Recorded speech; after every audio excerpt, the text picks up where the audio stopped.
เอาสบายดีน้ำกันอีกรอบหนึ่งเนาะโดยเอาทางน้องคำดีโดยเอานำทางอันเอ้ยจักแม่นชื่อหยังเกาะเฮาลืมแล้วก่อนนี่ให้มันสบายใจทั้งผู้ขายทั้งผู้ซื้อทั้งผู้เบิ่งทั้งผู้แยงน้ำกันเบิดทุกคนนั่นแหละเนาะเราฮู้จักดอกเฮาฮักเด็กแบบนั้นยากหรอกพ่อตู้เด้อถ้าว่าไรแท้เจ้ายังฮู้เด้อเฮามาเอาคำตอบมันมีปันเบิ่นถ่ายปันมาขายสรุปยอดแล้วปึ๊กมือต่อมาเจ้าเตรียมมือแปะโป้ไว้รถแปะโป้ชี้รถสิมาแจ้งยอดสมทบเพิ่มซื้อที่ดินให้ทางน้องคำบีนั่นแหละเด้อ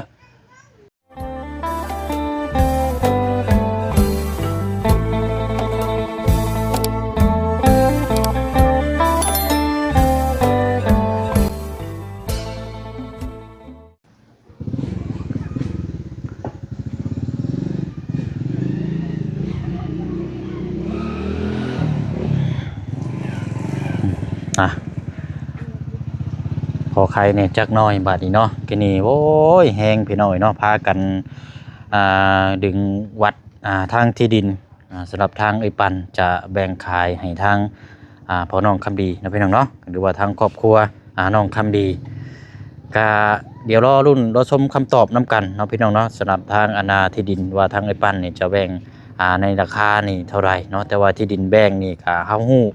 ขนาดแล้วเนาะพี่น้องเนาะก็30 คูณ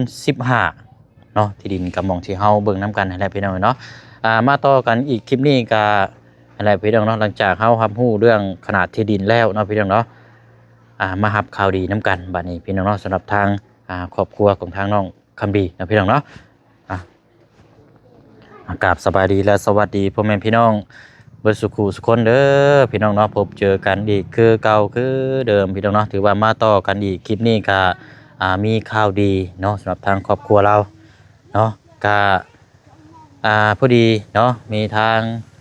เอื้อยใจดีเนาะหรือว่าทางผู้ใหญ่ใจบุญทางเอื้อยเพิ่นนี่ก็ได้สดซอยเนาะหลายครอบครัวที่ผ่านมาเนาะพี่น้องเนาะล่าสุดเนี่ยก็เป็นทางเคสของทางน้องออยเนาะพี่น้องเนาะที่ผู้เชี่ยวได้ไปมอบให้กับจำนวน8 ล้านกีบนี่แหละพี่น้องเนาะวันนี้ก็ทางเอื้อยเพิ่นได้โยกย้ายมาครอบครัวของทางน้องคำดี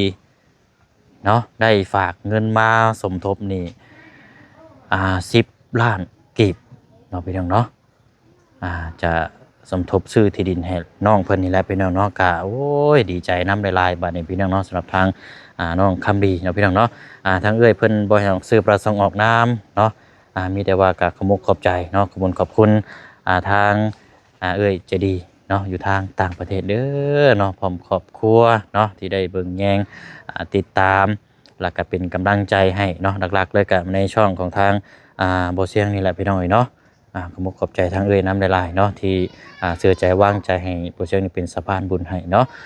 เอาสบายดีเด้อพี่น้องเนาะสบายดีพี่น้องน้ำกันอีกเนาะพี่น้องเนาะก็และบัดนี้พี่น้องเนาะเท่ากับตอนนี้เงินรวบรวมนี่นำบ่เสียงนี่มีอยู่15 ล้านกีบแล้วเนาะพี่น้องเนาะ15 ล้านกีบสำหรับทางยอดสมทบซื้อที่ดินให้ทางน้องคำบีมี15 ล้านกีบแล้วก็มีทางเอื้อยเพิ่นนำอีกทางผู้ใหญ่ทางเพิ่นฝากมาทางฝั่งไทยนะพี่น้องเนาะก็รวบรวมมีอยู่15 ล้านกีบ1,930 บาทยอดตอนนี้เนาะพี่น้องเนาะมีแต่ว่าเฮารุ่นชมน้ำกันว่าทางไอ้ปานเรานี่จะให้ราคามาเท่าไหร่แล้วก็จังแจ้งน้ำกันอีกรอบนึงเนาะพี่น้องเนาะก็ยอดจำนวนที่อีก5 ล้านนั่นบ่เชิงจะเอาไว้รักษาทางน้องเพิ่นเด้อพี่น้องเนาะอีก5 ล้านน่ะจะแบ่งไว้เพราะว่าอีกครบอีก1 เดือนน่ะสิพาน้องเพิ่นไปส่องเอ็กซเรย์เบิ่งขาน้ำกันอีกเนาะพี่น้องเนาะว่าเป็นจังไดแล้วก็เดี๋ยวสิได้มามอบให้ทางครอบครัวเราอยู่เนาะพี่น้องเนาะเงินจำนวนอีก1 ล้านกีบแล้วก็เอาไว้เก็บไว้จัก4 ล้านเดี๋ยวจังไว้ค่าเกินเกี่ยวกับแพร่ทั้งน้องเพิ่นพี่น้องเนาะว่าเฮาจะได้พาไปอยู่แล้วก็เก็บไว้ก่อนจำนวนนี้แล้วอีกจำนวนนึงเฮาก็รวบรวมซื้อที่ดินให้เรานี่แหละพี่น้องเนาะเอาเท่ากับตอนนี้รวบรวมก็นี่แหละพี่น้องเนาะมีที่ดิน15 ล้าน 1,930 บาทนะพี่น้องเนาะไปบ้านเดี๋ยวเข้าไปแจ้งทางครอบครัวเรา นำกันนะพี่น้องเนาะ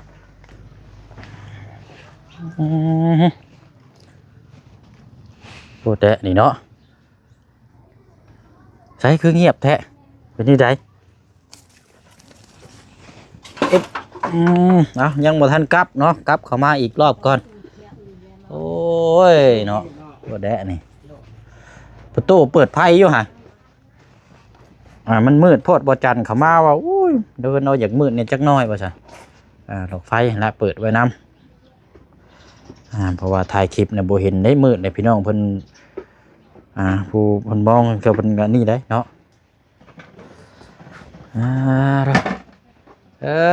คือแล้วบ่เนาะมันอยู่กันมืดครึ้มแท้เชื่อได้เชื่อได้อยากเปิดไว้แล้วซื้อมาใส่เปิดแล้วไปซื้อมาป้าไว้มันบ่แม่นแนวได้เนาะเอาสบายดีน้ำกันอีกรอบนึงเนาะโดยเอาทางน้องคำดีนำทางอันเอ้ยจักแม่นชื่อหยังเกาะเฮาลืมแล้วก่อนนี่โนเอ้ยนูบ่โนเอ้ยนูเนาะ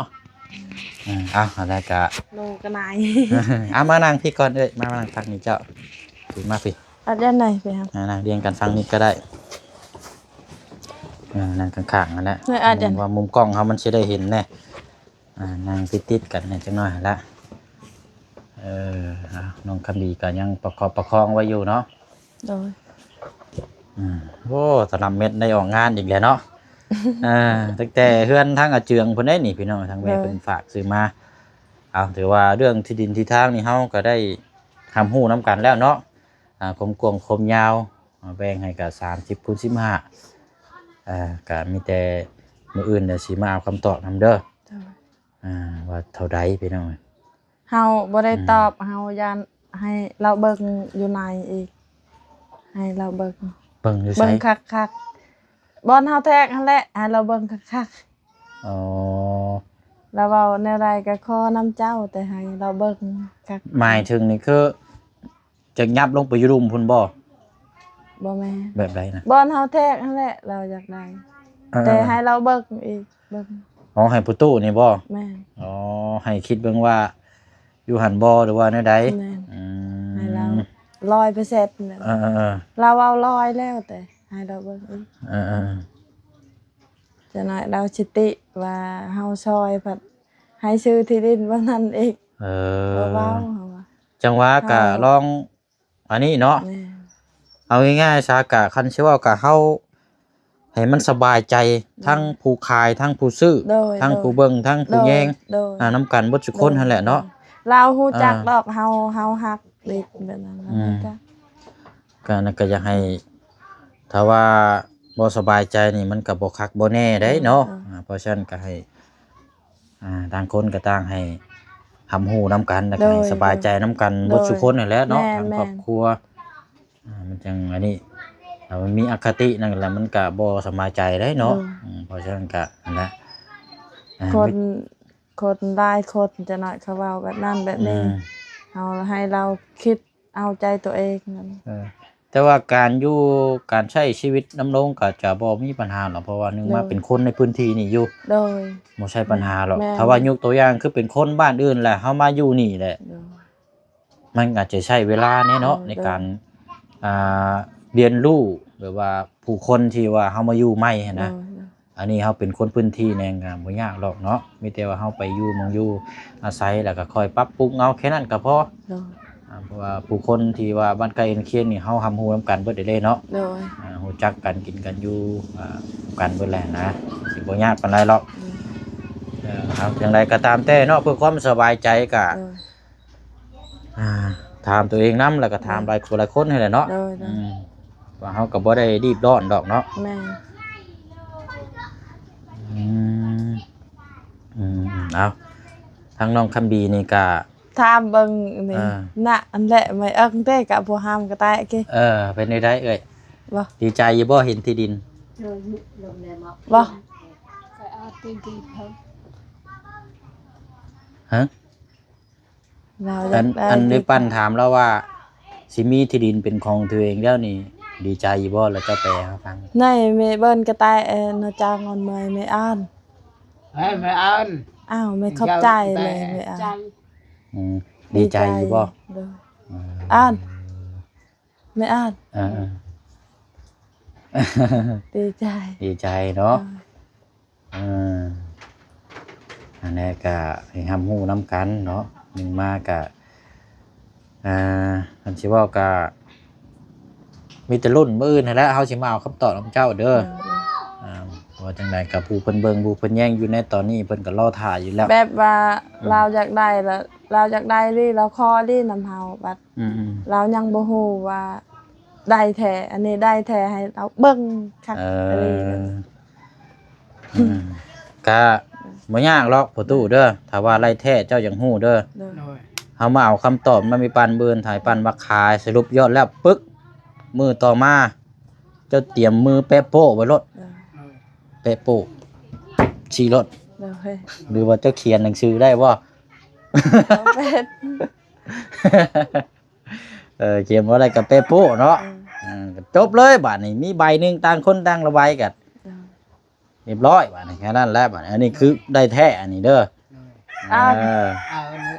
ดีใจ đi trai บ่ได้หัวแต่น้ำเล่านี่แห แม่ ละ ใหญ่ใจดีซอย ให้สุขภาพแข็งแรงให้ร่ำให้รวยให้ดีกว่านี้อีกบ่มีหยังตอบแทนขอบใจหลายๆขอบใจเราบ่เป็นเฮาขอบใจแทนเรา โดย เฮาก็ขอบใจคือกันเฮาก็ดีใจ กะหลักๆเลยกะเป็นที่พึ่งก็คือทั้งไอ้ปั้นนี้พี่น้องทางครอบครัวเราหั่นน่ะก็คือเฮาเข้ามาได้คือบ่เชียงเข้ามานี่ก็ถ้าบ่มีทั้งไอ้ปั้นนี่ก็อยากยากอยู่ได้เพราะว่ายังหนึ่งมานี่ยังบ่ทันได้สร้างความคุ้นเคยกับทางครอบครัวเราหนึ่งมาทางพ่อน้องคำบีก็ว่าภาษาลาวก็บ่ได้แน่ทางนี้ยังแล้วเลยทางนี้ทางน้องคำบีนี่ก็พอได้แน่จักหน้อยเนาะแต่ว่าในการที่เฮาเว้าแบบว่าเพิ่นฮ้องว่านี่แบบว่าเนี่ยแบบมีความจำเป็นแบบคือเรื่องที่ดินที่ทางสินะเฮาต้องหาคนที่แบบเข้าใจกันง่ายๆมันจังสิได้ เด้อ ก็เลยเป็นที่พึ่งพาก็คือทางไอ้ปานนี่แหละทางครอบครัวเราตอนนี้ครับพี่น้องถ้าบ่มีเรานี่ก็อยากลำบากเนี่ยจังน้อยเนาะแต่เฮาติดตามแรกๆพุ่นแหละ เด้อ เอาก็เรื่องทางน้องคำดีนี่มีแต่ว่าอดทนสู้เอาก่อนล่ะเด้ออีกประมาณเดือน2 เดือนอันน่ะประมาณเดือนหนึงเนาะ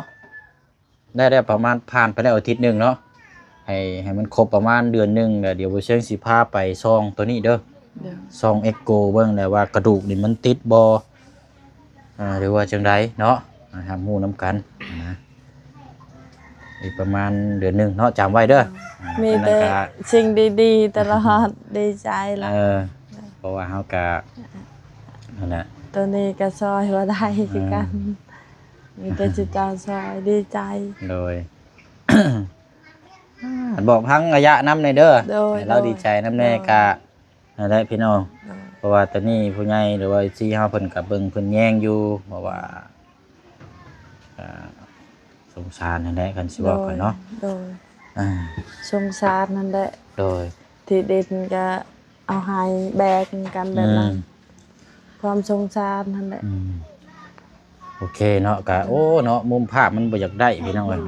มันอยากมัวๆเนี่ยเด้อพี่น้องเอ้ยเบิ่งก่อนเสียหาก่อนได้อีดอกซะเนาะเอาประมาณนี้ก่อนก็ได้เอามันมีแต่ว่าแจ้งน้ำกันอีกรอบนึงเด้อซะเนาะเพราะว่าเฮาได้เบิ่งที่ดินที่ทางแต่ว่ายังบ่ฮู้ราคาแต่บ่เชิงสิแจ้งเลยก็ได้เนาะอันทางประตูเด้อพอดีว่ามื้อนี้นี่เฮาสิมาแจ้งยอดสมทบเพิ่มซื้อที่ดินให้ทางน้องคำบีนั่นล่ะเด้อทางแม่เพิ่นฝากมานั่น10 ล้านกีบอยู่นำบ่เชียงตอนนี้น่ะเนาะแล้วกับรวบรวมเงินตอนนี้ก็มีอยู่15,1,930 บาทและตอนนี้เด้อนี่ตอนนี้เนาะถ้าว่ามีมาเพิ่มก็ถ้าว่าเดือจากที่ดินที่ทางก็หนึ่งมาก็ต้องปรับหน้าดินทำความสะอาดกะ หรือว่าเฮ็ดเฮือนเนาะว่าเป็นไปได้ก็เฮ็ดเฮือนแล้วก็จังเฮ็ดห้องน้ำห้องในให้พอได้อยู่ได้ใช้นะ ขอบใจหลาย เอาอะไรเด้อเนาะ ดีใจนำดีใจนำเด้อ ดีใจน เอ่อ ำใจ ทางอันเอ้อยเพิ่นก็บ่ให้ซื้อประสงค์ออกนามมีแต่ว่าผู้ใหญ่ใจดีก็ได้เด้อบอกว่าผู้ใหญ่ใจดีก็มีแต่ว่านุบมือก็ฝากอวยพรอวยไส้ขอมกขอบใจทางอันนาเอ้อยเพิ่นเนาะที่เพิ่นได้สุดซอยสมทบมานี่เงิน10 ล้านกีบนี่ก็พอผู้สิหาได้เนาะ แม่นเราให้บ่ ง่ายๆได้เพราะฉะนั้นก็เฮาบ่มีหยังตอบแทนมีแต่นมมือแล้วก็ก้มลงแล้วก็ขอบมกขอบใจหั้นแหล้วเนาะ ขอบใจหลายๆให้แม่สุขภาพแข็งแรงขอบใจเด้อแม่เด้อซอย ดี เรา ใจ ดีใจนำ เด้อเอาเดี๋ยวให้ทางน้องคำดีนี่แหละพี่น้องหลักๆปักใจเลยก็เพราะว่าต่อไปก็สิได้เป็นสาวรักสาวโทเด้อนี่เนาะให้ตั้งมุกตั้งใจได้คันเช้ามาก็เนาะ โดย ดูแลทั้งครอบครัว โดย ทางน้องคำดีเฮาก็ดีใจนำเนาะมื้อนี้ก็ ดีใจหลายๆบ่เนี่ยบ่มีคำใด โดยเอากะมีแต่เฮารุ่นน้ำชมกันว่าทั้งไอ้ปันสิแบ่งขายให้เท่าไรนี่กะ ชีวิตเราสิดีขึ้นแล้วไปสิบ่ดีใจ ก็ขึ้นอยู่ตามเหตุตามปัจจัยเนาะ โดย แม่งกะ จ้ะ โอ้ยเนาะเป็นยังไงพ่อตู้ดีใจอยู่บ่ ดีใจ สิให้เด้อเฮ้ยเนาะ จัง เอาในการบอกให้ทั้งอายะเนาะผู้สูงอายุพี่น้องเอ้ยให้เราทำหูน้ำเนาะ โดย เพราะว่าเราจะได้ทำหูเราจะได้ดีอุกดีใจเพื่อว่าโอ้ดูการเกิดกระสี ดูแลหลานเราก็ดีใจ ดีใจแฮงเลย เราจนถามตลอดคือมาดุแท้ เพราะว่าเราเคยถามโบเชียงได้ทางอันอายะนี่ว่าเป็นอันโบเชียงมาเรื่อยแหละเราย่านบ่มีเงินใช้นี้ แม่น เราก็เลยว่าถามนะเพื่อความแบบว่าของใจนะเนาะ แล้วว่าคือใจดีแท้คือฮักแม่หลายเลยเราอธิษฐานให้มีสุขภาพแข็งแรงแล้วว่าภาษาเฮาเด้ภาษาลาวเราบ่จัก โดย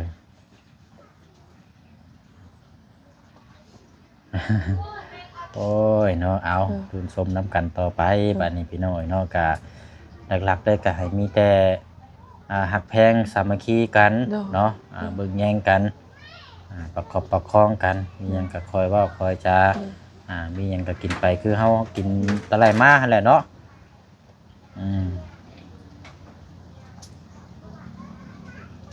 ดีแล้วเนาะ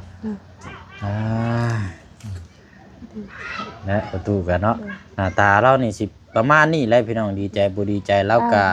อาจจะแบบแค่ว่า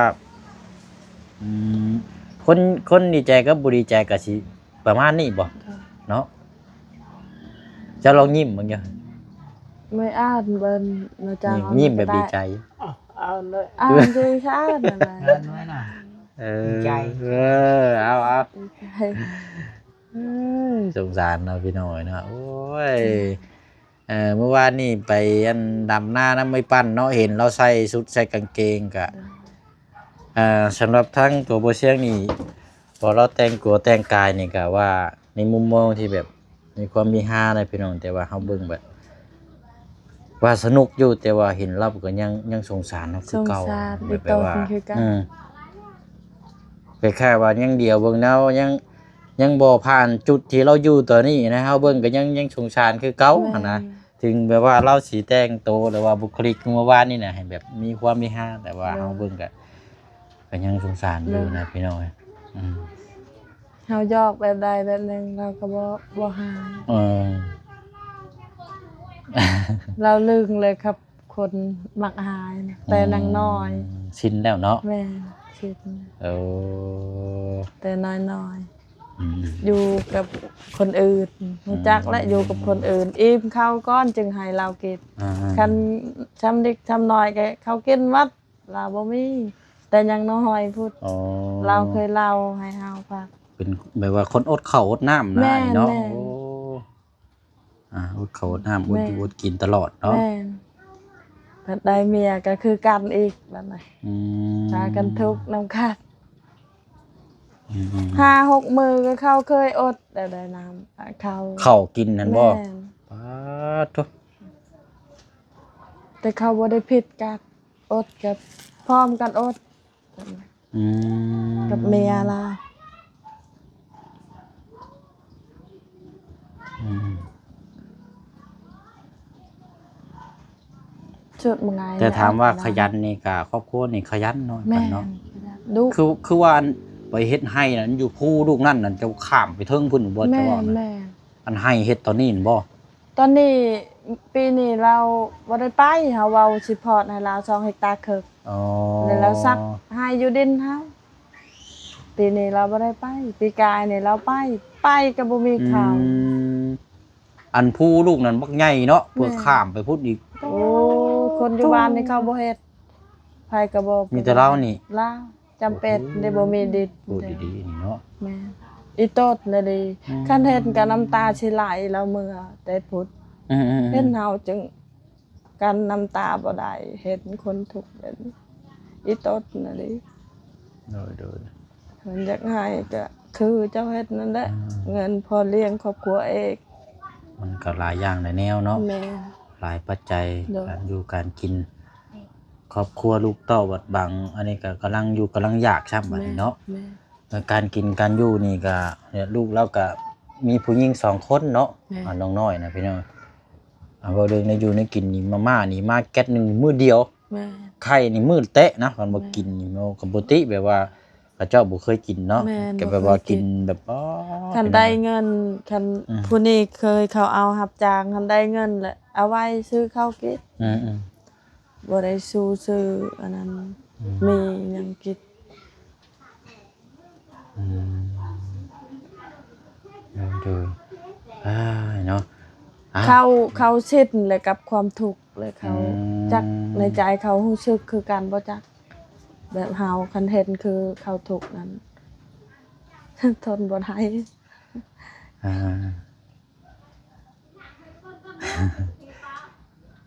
อายุเรานี่เท่าไหร่แล้วนี่พุทธุ ว่าบ่ฮู้ใช่ เต็มที่นี่ฮอดอยู่บ่60 ปี 50 ได้ได้เนาะ เลี้ยวงาโตงาโตเอาดอกบนหอยไหลชาดำนะ เฮาก็ดักมือตาเฮาบ่ฮู้ เออ แล้วเว้าแต่เขาเฮ็ดบุญแต่กี้ให้ฮู้ เราใช่เฮา เอาเป็นหยังเนาะนะถามเพิ่นนํกันอ้า บุญแหละเนาะตา ดอกบนในจาเมียน อืม เขาเฮ็ดบุญเขากินละลาแล้วเว้าแต่ชุดนั้นซ้ำได้แล้วเจ้าชุดนั้น คำอาชัก น้อยๆประมาณ4 ปีแล้วเว้าตอนเขาเฮ็ดบุญอยู่บ้านดก อืมแต่หึงนะนี่เนาะ แม่ รุ่นสมัยแต่ก่อนเนาะ แม่ เออเนาะอ่า เมียลาวเชอะ แต่ว่าเมียนี่สิหนุ่มอยู่ดอกเนาะ แม่น เพราะว่ายังประมาณบ่ทันได้ฮอดหลัก4ใช่บ่จักบ่แจ้งเพิ่น 33 ประมาณ30ปลายนี่แหละเมียเรานี่หนุ่มอยู่ได้เมียเด็กน้อยคันสิว่ากันเนาะเอ้าบัดนี้เดี๋ยวท้ายคลิปให้ทางอันน่ะน้องคำดีนบมือฝากขโมกขอบใจทางอันเอื้อยเพิ่นเนาะเดี๋ยวแป๊บหนึงแล้วล่ะเด้อไอ้ปั่นเฮาขอไม้นี่เว้าลาวได้อีดอกเนาะโอเคเอานบมือขึ้นล่ะ ขอบใจ กับใจลาย ขอบใจแม่หลายๆเด้อซั่นล่ะ ขอบใจแม่หลายๆเด้อ กับใจแม่ลายเด้อ ขอให้เพิ่นอยู่ดีมีแห้งนบมือขึ้นล่ะนบมือขึ้นขอให้แม่อยู่ดีมีแห้ง ขอให้แม่มีดีมีแห้ง ให้ร่ำให้รวย ให้ร่ำให้รวย สุขทั้งกาย สุขกามกาย สบายทั้งใจ สบายทางใจ พร้อมครอบครัว พร้อมกับครัว ขอบใจทั้งแม่หลายๆเด้อ กับใจทางแม่ลายเด้อ ที่ได้ฝากเงินมา เดินที่ไหน เว้าตามล่ะที่ได้ฝากเงินมาให้น้องคำดี ที่ได้กราบเงินมาน้องคำดี โดยสมทบซื้อที่ดิน สมภพชื่อที่ดิน โดยสาธุอนุมือขึ้น ใจ ละอาดากะคำบอกคำจาเฮาอาจคอยเว้าคอยจาเนาะคอยปรับปรุงขึ้นไปให้เรื่อยๆหน่อยเด้อเพราะว่าตอนนี้เฮากะเว้าได้ซ้ำนี้แต่มื้อหน้าเฮาต้องเว้าให้เว้าได้หลายกว่านี้เนาะมันก็ขึ้นอยู่การ